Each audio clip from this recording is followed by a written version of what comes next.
Dan melalui sambungan Zoom kita telah terhubung bersama dengan peneliti Indonesia Corruption Watch, Mas Kurnia Ramadana. Selamat siang, Mas Kurnia.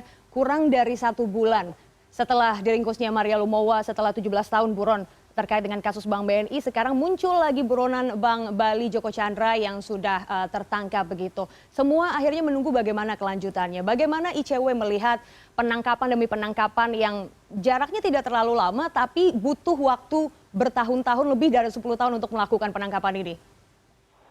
Ya, yang pertama ICW mengapresiasi ya langkah Polri yang akhirnya berhasil meringkus Joko Chandra. Tapi di luar dari itu, memang kasus Joko Chandra ini menunjukkan kepada publik bagaimana bobroknya penegakan hukum kita.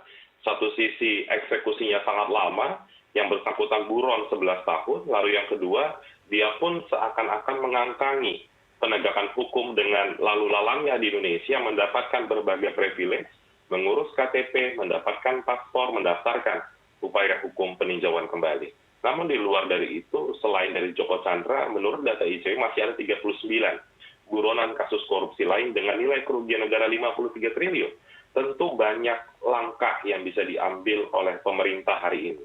Misalnya yang pertama, dapat memperbanyak perjanjian hukum timbal balik atau mutual legal assistance.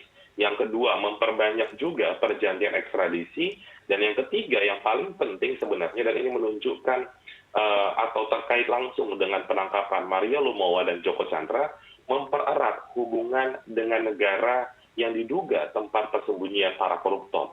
Kalau kita cek sebenarnya dengan Serbia itu kan kita tidak punya perjanjian hukum timbal balik ataupun ekstradisi.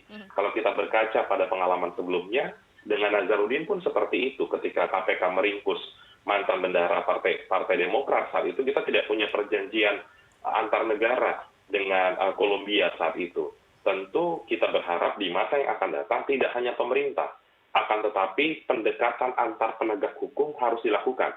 Sebagaimana yang dilakukan terkait dengan penangkapan Joko Chandra, yaitu hubungan antara kepolisian negara Indonesia dengan kepolisian negara Malaysia. Saya rasa itu hal-hal yang penting untuk dilakukan di masa yang akan datang. Oke, Mas Kurnia, tadi Anda sempat menyebut tentang bobroknya sistem penegakan hukum dan juga mungkin tercorengnya aparat hukum di Indonesia terkait dengan Joko Chandra yang sempat membuat KTP, bahkan datang ke PN Jakarta Selatan untuk mengajukan PK-nya begitu. Faktor-faktor apa aja sih, Mas Kurnia, yang perlu rasanya ditinjau kembali dalam penegakan korupsi di Indonesia, khususnya untuk para aparat hukum penegaknya? Yang pertama, pembenahan sistem ya, agar setiap data itu bisa terintegrasi. Sehingga excuse sebagaimana yang tadi disampaikan oleh Menteri Hukum dan HAM yang mengatakan bahwa penjaga loket imigrasi itu baru berumur 20 tahun, baru bekerja sebentar, tentu itu tidak bisa dibenarkan lagi di masa yang akan datang.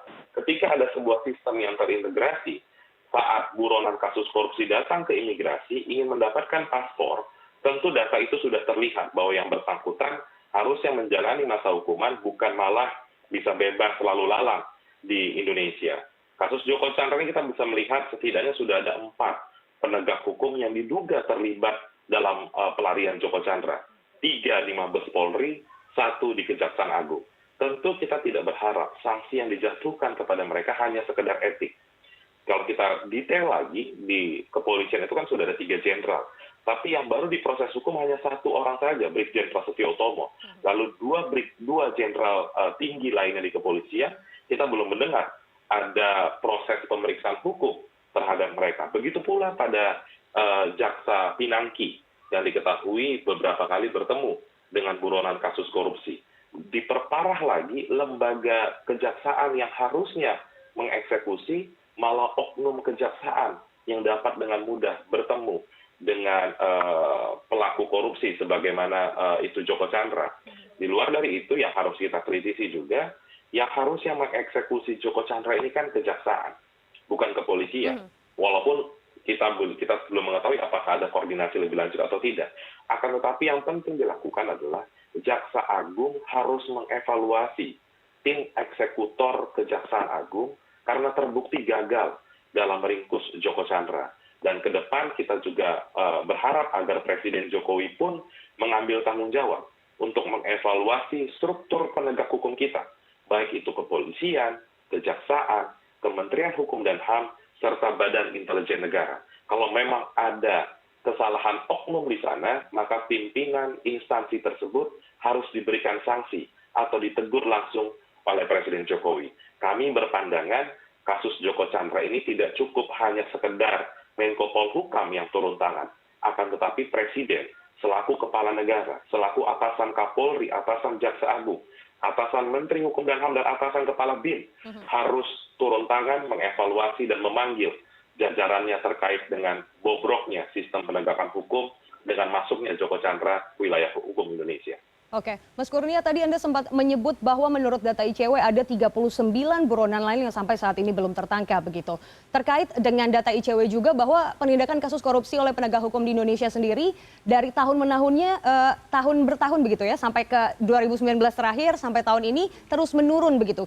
Kira-kira apa penyebabnya? Apakah juga ini berkaitan dengan faktor arahan dari Presiden untuk penegakan korupsi ini lebih fokus ke pencegahannya ketimbang ke penanganannya?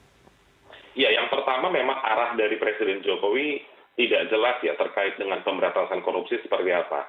Yang kita harapkan selama ini Presiden Jokowi bisa berpihak pada pemberantasan korupsi, namun faktanya Undang-Undang KPK direvisi, sementara KPK menjadi leading sektor pemberantasan korupsi. Selain dari itu harus ada memang profesionalisme dari penegak hukum kita, mulai dari penyelidikan sampai pada pengawasan di lembaga pemasyarakatan. Faktanya sampai hari ini masih banyak bolong dalam proses sistem peradilan pidana kita. Saya ambil contoh, misal dalam konteks kepolisian dan kejaksaan, itu bisa bobol ketika kasus Joko Chandra. Dan di tahap persidangan, menurut data ICW, sepanjang tahun 2019, rata-rata hukuman untuk pelaku korupsi hanya 2 tahun 7 bulan. Belum lagi berpindah ke lembaga pemasyarakatan, yang mana banyak sekali saya rasa publik sudah tahu bobroknya sistem lapas kita, yang mana banyak fasilitas khusus didapatkan oleh narapidana kasus korupsi, bahkan mereka pun dapat dengan mudah keluar masuk lapas tipikor begitu. Tentu ini yang harus dibenahi. Banyak aspek sebenarnya yang harusnya bisa menjadi fokus dari pemerintah di masa yang akan datang. Kalau kita kritisi KPK dalam konteks buronan, sampai hari ini kasus Harun Masiku kan tidak jelas bagaimana perkembangannya.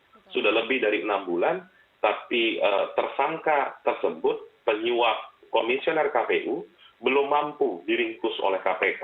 Lagi-lagi ini kembali kepada apakah ada niat yang serius dari pimpinan instansi penegak hukum kita untuk benar-benar serius memberantas tindak pidana korupsi, khususnya mencari para buronan. Lain hal dari itu, kerugian negara yang diakibatkan oleh perbuatan mereka itu kan puluhan triliun. Tentu ini menjadi tantangan ke depan. Tidak hanya menangkap orang itu dan kembalikan ke Indonesia, akan tetapi aset yang mereka bawa ke luar negeri harus benar-benar bisa dipulihkan kembali. Tentu dengan mekanisme rancangan undang-undang perampasan aset yang sampai hari ini masih menjadi tunggakan di DPR sejak tahun 2012. Sudah 8 tahun undang-undang yang menjadi suplemen bagi pemberantasan korupsi tidak kunjung disentuh oleh DPR. Yang disentuh malah undang-undang KPK dan undang-undang lainnya yang tidak berpihak pada sektor pemberantasan korupsi. Begitu Mbak Hanum. Urgensinya tidak sama begitu ya dengan undang-undang yang harusnya didahulukan dalam untuk pemberantasan korupsi. Tapi Mas Kurnia, saya penasaran, mungkin pemirsa di rumah juga penasaran. Sebetulnya bagaimana sih teman-teman ICW ini bisa mengakses data-data ini? Apakah data tentang kasus ini bisa diakses dengan mudah? Karena kita tahu sendiri terkait dengan transparansi data yang dimiliki Komisi Pemberantasan Korupsi ini dirasa tidak maksimal karena susah sekali untuk diakses begitu. Karena ya informasi perkara apa yang sudah dikerjakan, apa yang sudah selesai, kami saja rekan-rekan media begitu sulit untuk bisa mengaksesnya. Bagaimana teman-teman ICW bisa mendapatkan data jumlah tersebut?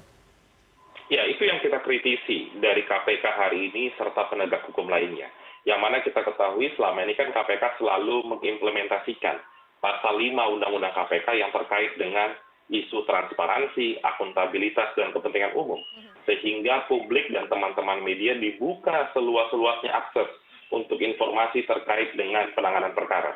Namun hari ini hal tersebut sudah berubah sejak KPK dipimpin Komjen Firly Bahuri, yang mana banyak sekali data-data informasi yang tidak berhasil dihimpun oleh teman-teman media, dan itu berakibat pada publik yang tidak tahu bagaimana perkembangan misalnya kasus-kasus besar, bagaimana tindak lanjut kasus BLBI, kasus Senturi, dan banyak kasus lainnya yang sampai hari ini kita tidak melihat update-nya ada di KPK. Selain dari itu juga yang harus kita kritisi bersama terkait dengan performa dari kejaksaan dan kepolisian, isu utama yang seringkali tidak dipublikasikan adalah terkait dengan pemberhentian penyidikan atau SP3 dan SKP2, penghentian penuntutan. Itu kan tidak pernah dipublikasikan.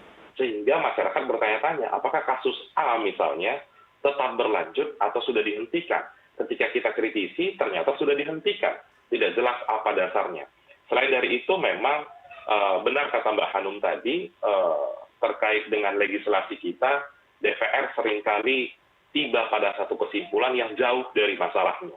Masalah utama adalah revisi Undang-Undang Tipikor dan mengesahkan Undang-Undang Perampasan Aset. Yang mereka kerjakan justru merevisi Undang-Undang KPK yang mana melululantahkan segala kewenangan yang ada pada KPK sehingga KPK tidak lagi menjadi leading sektor pemberantasan korupsi hari ini. Saya rasa itu.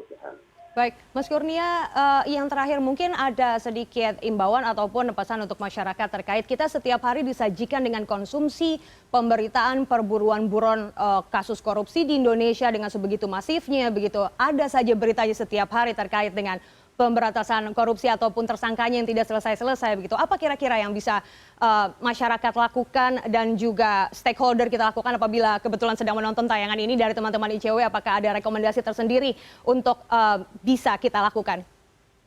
Ya, banyak sekali hal bisa kita lakukan. Yang pertama, pasti tetap menyuarakan ketika ada hal-hal yang janggal dalam penegakan hukum. Akan tetapi hal yang konkret misalnya, teman-teman pemirsa semua bisa mengeksaminasi beberapa putusan pengadilan yang dirasa janggal. Data itu terpublikasikan di Direktori Mahkamah Agung.